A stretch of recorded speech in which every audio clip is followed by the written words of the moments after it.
So I like to take and make a single layer, and I'll fill that in and use that to create basically a large mask around characters or segments. I just use brush tools so I can move quickly.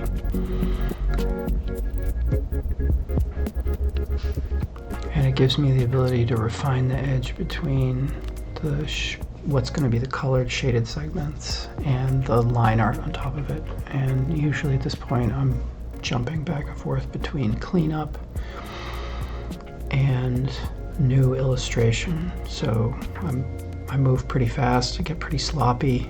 I have to go back and do cleanup work. Something I picked up in sculpture practice, we rough everything out in like one pass, try and get the whole thing roughed out, and then successive levels of refinement bring you closer to the finished result. And you'll see throughout this video, if you watch through to the end or jump around, you're going to see whole sections like the one focused right now just get erased completely and redrawn, just to find better lines, more of like a battle stance in the lines.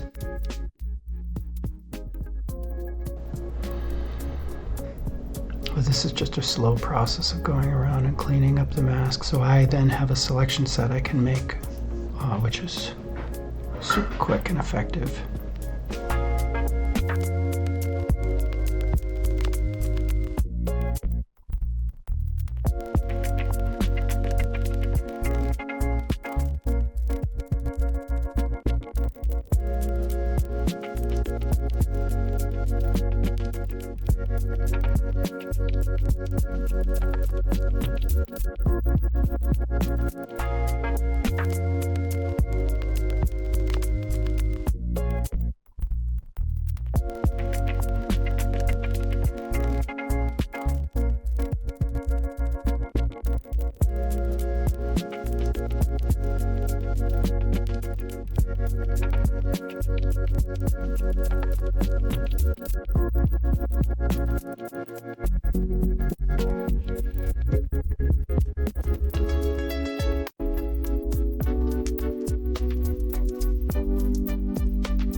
So you can see I've gone through and tightened up the inks. Many areas been, completely done over and over to try and find the lines that I'm satisfied with enough to move on. There's always something that's going to be kind of lagging behind that might need to be brought up last minute. That's okay. I just try and get it as clean as I can, and there you see the selection set in action. I can just grab and fill that, start new layers, start painting in. I'm going to be jumping around to find my color palettes and then bringing those color palettes in, and I am going to be doing the flatting in of the character here. Then after that flatting, and then in the process I'm going to end up doing some refinement as well as color proofing with some of the other documents. So you get to see a little bit of all these, but you see now that I have that masking set, and I'm not trying to be perfect to the lines, I'm just trying to block in where these colors are so that I can get going into the next step, right?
you can see that I got hung up in a second in this drawing. I went here to color pick, and then I recognized the fact that I had not put in the correct color patterns on the character's fur, and so I made the adjustment, and you'll see at this point I'm starting to recognize that I had forgotten to draw tails on the cats in these few panels, right? And so this is why it's important to have a really detailed editor.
Okay, so we're gonna close to wrapped up. This is gonna sit on a page with no background, and so I'm really more focused on the character here. But now that we've got the flats set up, and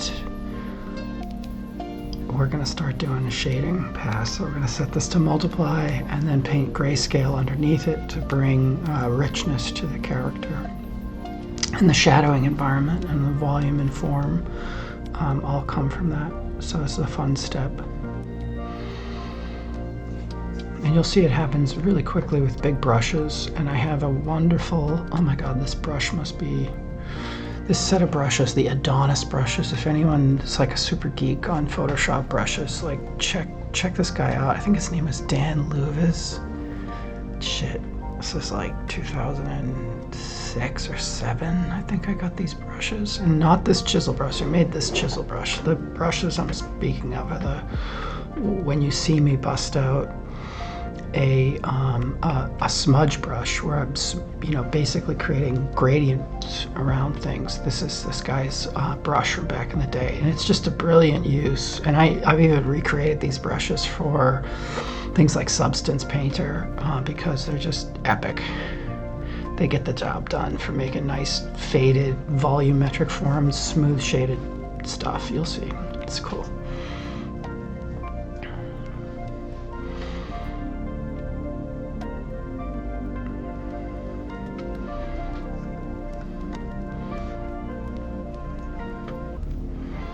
Yeah, you see, this is my favorite part of the process, sculpting the form in on top of the line art. It is a lot of fun, and you can get some really super cool results mixing this with then some toning on the lines. Yeah, and you can get as detailed with this as you want. I am constantly in search of efficiencies, and I found this to be a pretty efficient way to smash through a drawing and really hit the key, forms and shapes, and be able to move on.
You can see here I've gone in with smaller brushes and tighter fades, smaller radiuses to try and really pull in some of the details around the squint in the face. And, again, this is all just black and white. There is no, secret sauce. I'm just doing a tone painting. I'm going to test it for the first time in frame here. And, this is a layout with, I think, 40 pages or something like that. So tend to work in chunks of up to about 50 pages, and I'm doing these big bold layouts to try something for earlier readers, right, with less stuff jammed in to every page, and also to spread out the content that I've made, because I do have, I think 300 something drawings right now, and a story pace that's good, but I keep finding opportunities to push it forward. It occurred to me that this could use like a moment where he says, oh, that's a new sensation. Oh, that's a new sensation. And maybe like a little bit of like a, oh, geez, oh, my back, right? I've been frozen for months and months.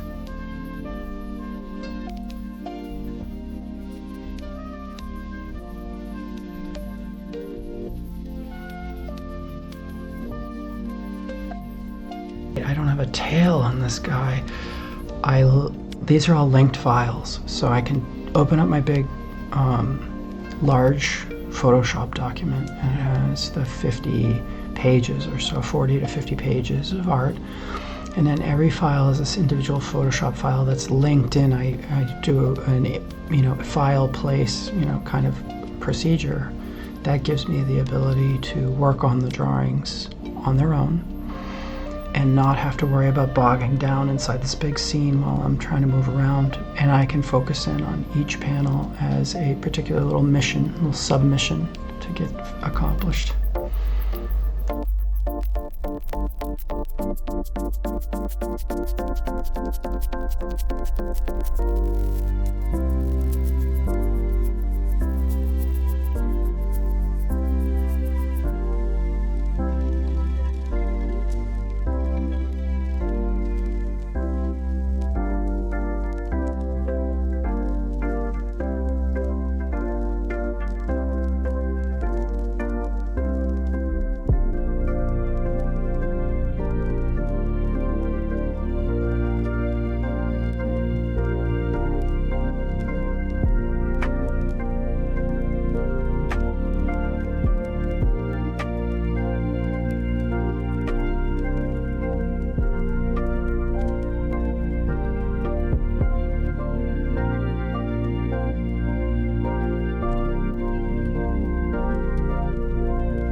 Okay, so I'm just toning up the tones, the grayscale shading, the grisaille, right? I'm just toning that grisaille now to match the other art, which is a little bit more blued out in its color dynamic or color hue. And so this is kind of like the final step, and then it's on to the next chunk. And I think for the next few, for the next hour or so, I really spent the time focusing on making sure the star pattern was consistent on his forehead, and that there was a tail, and that the color grading looked appropriate. And that's another thing that's nice about that large master file. I have endless layers inside my individual files, but then it all just rolls up to one single, almost just snapshot sitting there on the page, and I can look at all of them in sequence and then grade them and stuff like that. So I find that to be a useful workflow, and I hope you will too.